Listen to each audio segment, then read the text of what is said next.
সন্ধেবেলা ট্রেনের জন্য অপেক্ষা করছে ঈশিতার বাবা।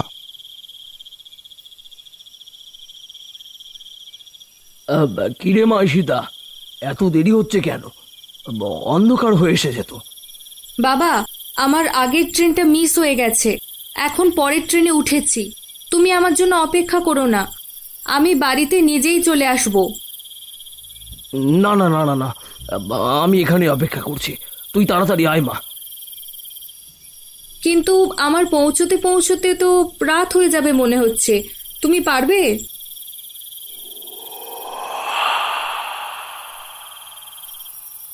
পারবো পারবো, রাতের বেলা একা একা এত পথ পাড়ি দিচ্ছিস, একটু সাবধানে থাকিস মা, বুঝলি? আচ্ছা বাবা, তুমি চিন্তা করো না, আমি খুব তাড়াতাড়ি তোমাদের কাছে চলে আসছি। আয় আয় আয়, কতদিন তোকে দেখি না রে। বাবা, তুমি তোমার রাতের ওষুধটার সাথে এনেছো তো? হ্যাঁ হ্যাঁ মা, এনেছি। তবে তা তাড়াতাড়ি খেয়ে নাও, বুঝলে? কোনো ওষুধ মিস করা যাবে না। আচ্ছা, তুমি তাহলে ওষুধ খেয়ে নাও, আমি রাখছি। ঠিক আছে রে মা, ঠিক আছে। ঈশিতা ফোন কেটে বেগে রাখবে এমন সময় একটা আওয়াজ শুনতে পেল সে। দেখল সেই বৃদ্ধ মহিলাটি পড়ে গেছে। মহিলাটির মাথা থেকে রক্ত বেরোচ্ছে। ঈশিতা ছুটে গেল সেদিকে। শুনছেন? এই যে শুনছেন, আপনি ঠিক আছেন তো? কেউ কি আছেন? আমাদের একটু সাহায্য করুন না। Excuse me.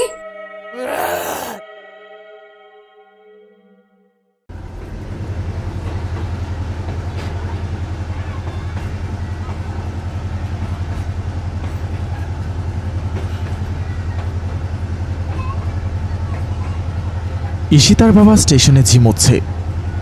চারপাশে নেমেছে অন্ধকার। এমন সময় ট্রেনের আওয়াজে ঈশিতার বাবার ঘুম ভাঙল।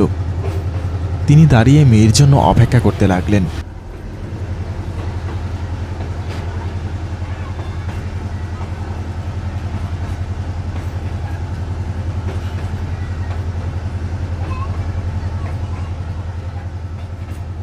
যাক, উফ, এলি তুই। পথে কোনো সমস্যা হয়নি তো মা? আরে, তোর চোখের কি হয়েছে সীতা? এত লাল হয়ে আছে কেন চোখ? হ্যাঁ, কোনো সমস্যা হয়েছে নাকি চোখে? ঘুমে চোখ লাল হয়ে আসছে বাবা। ঘুমের জন্য এত লাল হয়ে আছে?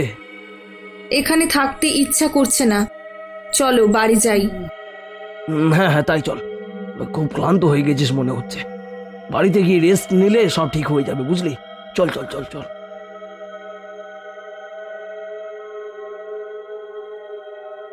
কেমন আছিস মা তুই? কতদিন পর দেখলাম তোকে।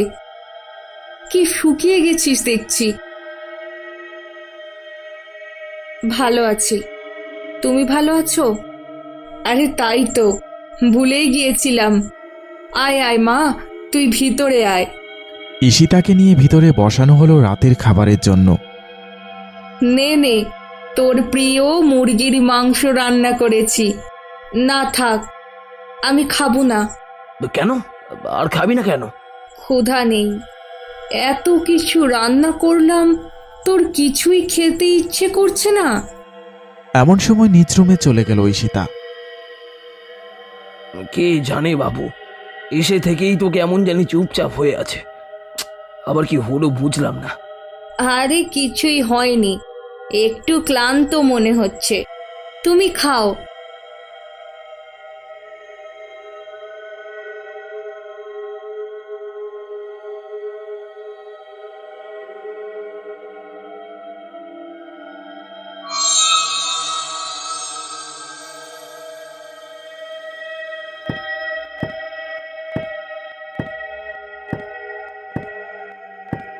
গভীর রাতে কারো চলার শব্দে আমার ঘুম ভেঙে গেল।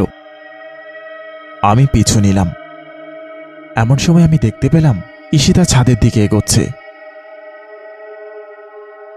ঈশিতা, এই ঈশিতা, এত রাতে ওদিকে কোথায় যাচ্ছিস?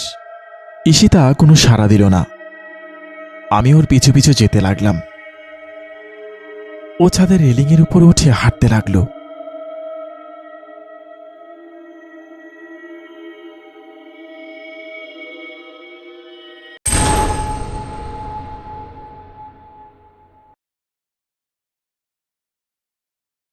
কিরে ওঠ, এই মিশু, মিশু, আর একটু ঘুমাতে দাও মা।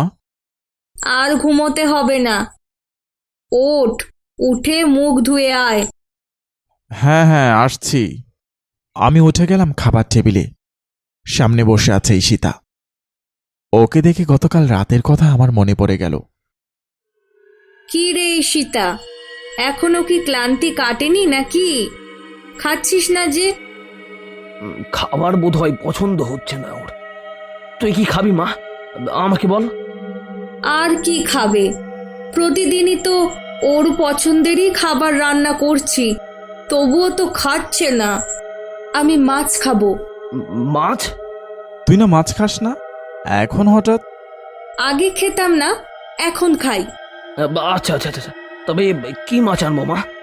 ইলিশ মাছ। আমি ইলিশ মাছই খাবো। তোমরা যদি আমাকে খাওয়াতেই চাও তাহলে ইলিশ মাছই খাওয়াবে। আচ্ছা আচ্ছা, ঠিক আছে, রাগ করিস না মা। আমি আজই ইলিশ মাছ নিয়ে আসবো। কিন্তু তোর চোখের লাল রংটা তো যাচ্ছে না রে। আবার কোনো সমস্যা হলো নাকি? ডাক্তার দেখাবি? না। আমার মনে হয় বাইরে একটু রোদে হাঁটাহাঁটি করলে, সূর্যের আলো পড়লে সব ঠিক হয়ে যাবে। হ্যাঁ হ্যাঁ, তাই করা যাক তবে। মিশু, তুই গরু নিয়ে খেতে যাবার সময় তোর আপুকে নিয়ে যাস তো। আচ্ছা মা। ঈশিতাকে নিয়ে আমাদের গোয়াল ঘরে গেলাম। ওকে দেখা মাত্র গোয়ালে থাকা গরুগুলো ছটফট করতে লাগলো। আরে আরে, তোদের আবার কি হলো? এই থাম থাম বলছি। আমি একটা গরু টানতে লাগলাম, কিন্তু গরুটা কোনোভাবেই বেরোতে চাচ্ছে না।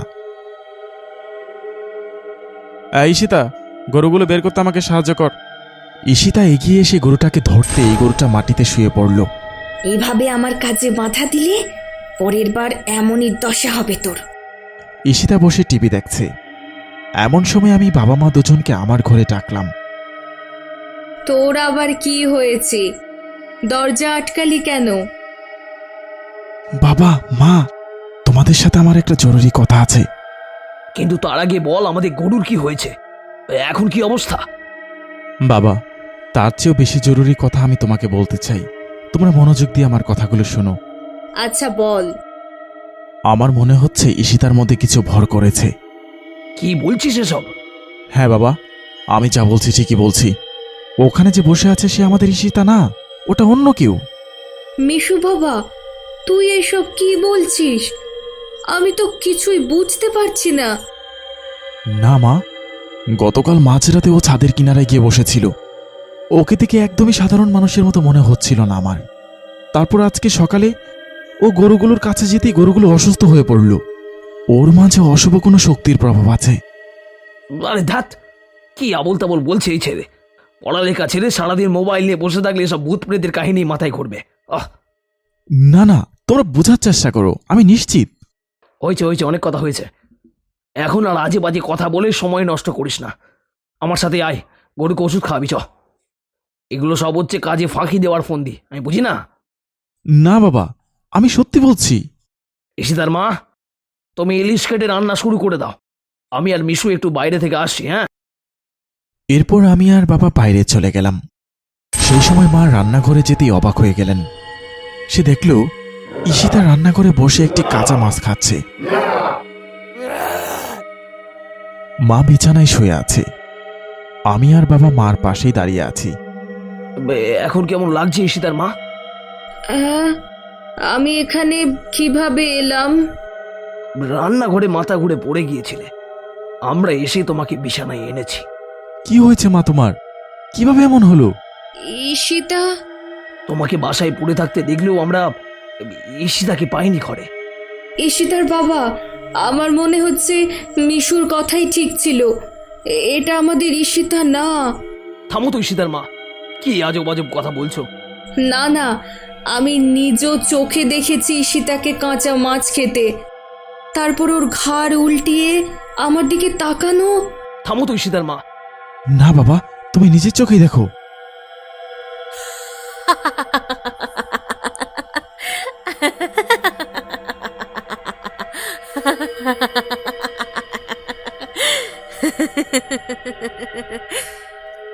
হায় হায় রে, হে কি হলো আমার মেয়ের?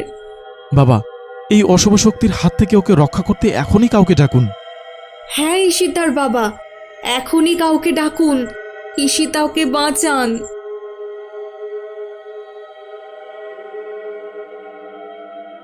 ঈশিতা যে গাছটিতে উঠেছে সে গাছের পাশেই উঠোনে বসে আছি আমরা। মাঝখানে আগুন জ্বালিয়ে বসে আছে একজন কবিরাজ। আমরা সবাই ভয়ে ভয়ে তাকিয়ে আছি ওর দিকে। আমাকে কিচ্ছু করতে পারবি না তোরা, কিচ্ছু না। এই নাম বলছি, নাম, এখন ওই গাছ থেকে নেমে পড়, নাম। না না, আমি নামবো না। তাহলে এমন সময় গাছটিতে পানি ছিটিয়ে দিল কবিরাজ। সাথে সাথে চিৎকার করে কেঁদে উঠল ঈশিতা। ছেড়ে দে আমাকে, ওই পানি আর ফেলবি না বলছি। ভালোই ভালোই নেমে যায় গাছ থেকে, ছেড়ে দে ওই মেয়ের শরীর, না হলে এইভাবেই কষ্ট পেতে হবে তোকে। হ্যাঁ, না, আমি নামবো না। আর যদি তবুও তুই না থামিস, আমি এই মেয়েকে এখানেই মেরে ফেলবো। না না ঈশিতার বাবা, তুমি কিছু করো। থেমে যান ভাই, থেমে যান। আমার মেয়েকে মেরে ফেলবে ওই আত্মা, কাজে বাধা দিবেন না ভাই। ওই আত্মার কথায় ভয় পেয়ে গেলে আপনার মেয়েকে রক্ষা করা যাবে না। চলে যা, চলে যা তুই এখান থেকে, ছেড়ে দে আমাকে। বলতে না বলতেই কবিরাজ আবার পানি ছিটিয়ে দিলে। সাথে সাথে ও চিৎকার করে এক লাফে নেমে এলো মাটিতে। কবিরাজ একটি মন্ত্র পাঠ করা মাত্র ঈশিতা ছিটকে পড়ল মাটিতে। এবার কবিরাজ একটি পাত্র নিয়ে এগিয়ে গেলেন ঈশিতার দিকে। ভয়ে ও পিছিয়ে যেতে লাগলো। না না, ওই পানির ছিটা দিস না আমাকে। তাহলে বল, বল তুই কেন এই মেয়ের শরীর দখল করে রেখেছিস? হ্যাঁ বল। আমার প্রতিশোধের জন্য একটা শরীর প্রয়োজন ছিল, তাই আমি এই মেয়ের শরীর ব্যবহার করেছি। কিসের প্রতিশোধ? হ্যাঁ কিসের? একবার আমি ট্রেন দিয়ে যাচ্ছিলাম আমার গ্রামের বাড়িতে। সেই সময়টাতে আমি একাই একজন যাত্রী ছিলাম। রাতের অন্ধকারে সেই সুযোগ নিয়ে ট্রেনের দুজন লোক আমাকে ধর্ষণ করে।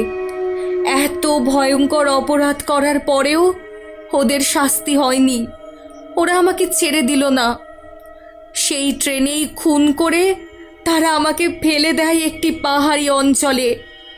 আমার লাশটাও কেউ খুঁজে পেল না। আর ওদের শাস্তির ব্যবস্থা তো দূরের কথা। আর তাই আমি নিজের প্রতিশোধের জন্য অপেক্ষা করতে লাগলাম। দীর্ঘ 7 বছর অপেক্ষার পর একজন মেয়েকে পেলাম, যে কিনা আমারই মতো একা একা গভীর রাতে ট্রেনে ভ্রমণ করছিল। আর সেই সুযোগে আমি ওর শরীর ব্যবহার করে আমাকে হত্যা করা সেই অমানুষগুলোকে মারতে সক্ষম হই। তাহলে প্রতিশোধ নেবার পর কেন তুই ওর শরীর ছেড়ে দিলি না? আমি শুধু চেয়েছিলাম কিছুদিন ওর শরীরটা ব্যবহার করতে। অনেকদিন পর মানুষ হয়ে বেঁচে থাকার স্বাদ জেগেছিল আমার, কিন্তু ওর অথবা ওর পরিবারের কোনো ক্ষতি করার ইচ্ছা আমার ছিল না। কিন্তু তোকে তো এখন ছেড়ে দেওয়া যাবে না। না না, আমাকে বন্দি করো না। আমি দীর্ঘ 7 বছর পর এখন নিজের আত্মার শান্তি ফিরিয়ে এনেছি। এখানেই আমাকে মুক্ত হতে দাও। কিন্তু তুই যে আবারও কোনো মেয়ের শরীর দখল করবি না, এটার কি প্রমাণ আছে? হ্যাঁ, এখনই আমি মুক্তি হতে পারবো এই পৃথিবী থেকে। তুমি আমাকে বন্দি করে রেখো না। তোদের আমি বিশ্বাস করি না। না ভাই, এই মেয়েটাকে ছেড়ে দিন। ওর সাথে অনেক অনেক অন্যায় হয়েছে, এখন ওকে আর শাস্তি দিয়ে কষ্ট দেবেন না, ওকে ছেড়ে দিন। হ্যাঁ, ওর মতো আমাদেরও একটা মেয়ে আছে। পথে ঘাটে এভাবে নিষ্ঠুরভাবে আমার সন্তানকেও কেউ পারলে হত্যা করতে পারত।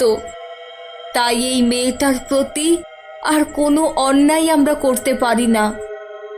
আপনারা যদি তাই চান তাহলে তাহলে ঠিক আছে, তাই করছি। অসংখ্য ধন্যবাদ আপনাদের। আমার পরিবার থাকলে হয়তো তারাও আমাকে এভাবেই আঁকড়ে রাখত। ভালো থাকবেন। ঈশিতার কাছ থেকে আমি ক্ষমা প্রার্থী। একটা বাতাসের মাধ্যমে চলে গেল আত্মাটি। ঈশিতা অজ্ঞান হয়ে পড়ে আছে। আমরা সবাই অবাক হয়ে তাকিয়ে আছি আকাশের দিকে।